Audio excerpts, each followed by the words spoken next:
I was at the Kumbh Mela. Yes. And of course, the Juna Akhada. I was privileged and invited by the head of the Juna Akhada to be part of that. So I had my walk was with the Naga sadhus. Okay.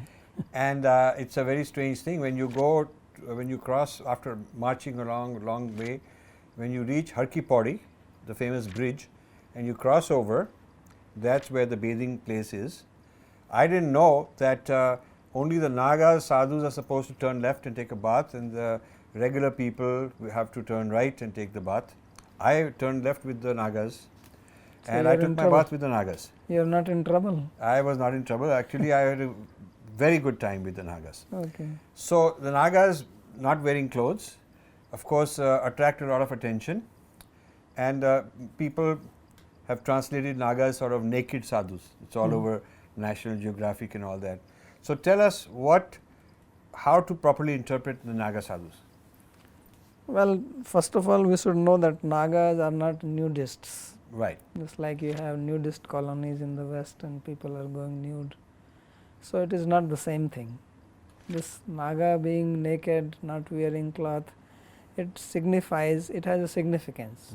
The idea is to be free from vasanas. So vasana is the desire, and that is the covering for the Atma. That is the conditioning. So just like we wear cloth on our body, we have dress. So we are covered by it. We become conditioned by that. Like that, the vasanas are covering for the Atma. That is the conditioning. So Naga signifies that we are free from that. That is the meaning of being naked. So that's why there is a difference between going nude or being a nudist and being a Naga.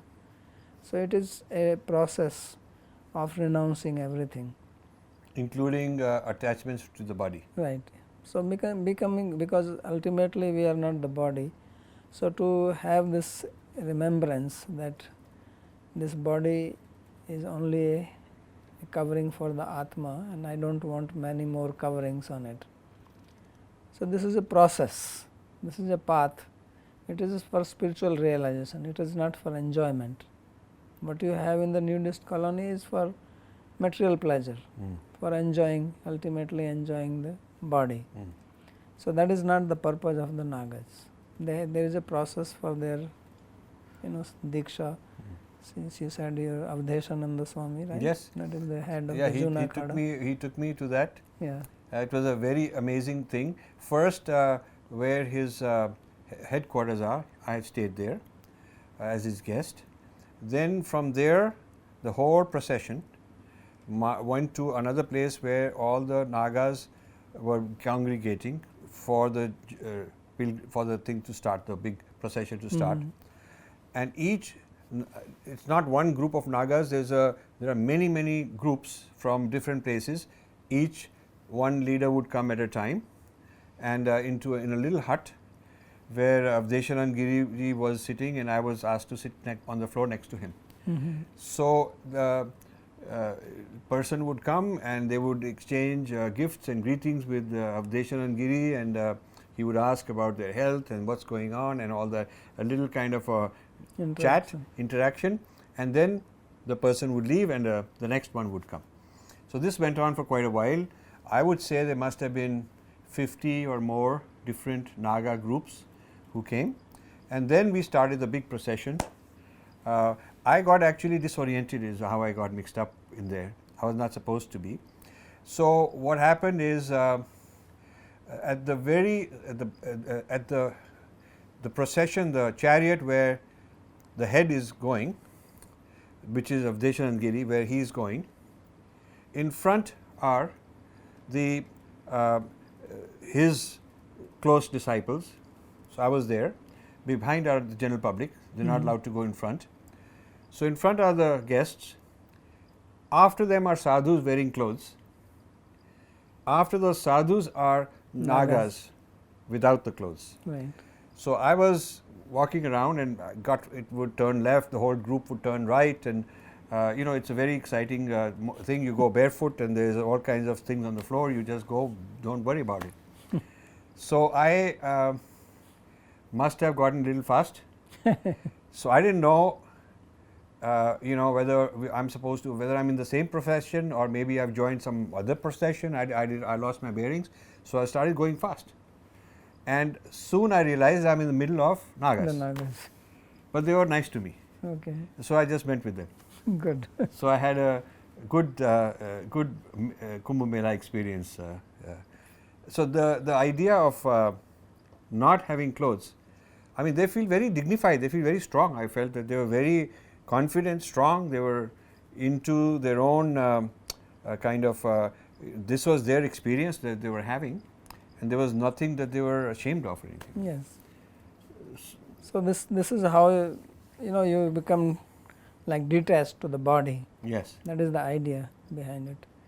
And they follow certain sadhana, as you know, that there is a diksha for that. It is not that you just drop cloth and you become a Naga. That's it's not. No, I'm told that you have to earn it. Yes. There is a process. If you want to, if those of you are watching want to suddenly become a Naga sadhu, it's not like you go in and sign up and you have to go through a whole process. You have to convince that you have done the proper tapasya. They're doing a lot of tapasya.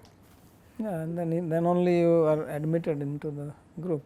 Right. And now the interesting thing which many people do not know, that it is not only this Nagas of the Juna Akhada, there are also Nagas of the other Akhadas. Yes. So there are Vaishnavas Nagas, but they don't go naked. So just like if you come to Vrindavan, so there are Nagas of Nimbark Sampradaya, there are Nagas of Gaudiya Sampradaya, there are Nagas of other Sampradayas. So but they have clothes on. But they have clothes on. But there is also separate initiation for them. So they are also called Nagas. So it is only this Juna Akhada Nagas which you see like that. Yeah. So it's a very fascinating area. I mean, our culture is so diverse and fascinating. You have to come and learn, understand these things, and not let the pop culture and the media define our tradition. So one of the function of the Nagas is to give protection to the other sadhus. Yes. So that's why you see that when they are moving in the procession, they are doing some kind of show with their swords and trishul and all that. So all sampradaya have a group of sadhus who are called Nagas. They are the warrior class. So they are sadhus and they do their sadhana, but they are also protectors. This is the purpose of them. They can even go violent. Yeah, they can fight. They can fight and they can give their life. And apparently there have been some important battles fought and won by them in the historical times. Right. They've been able to do that. Yeah. So they were actually supposed to. That's why the word akhada is used for that. It's training for combat. Right. That is the meaning of akhada.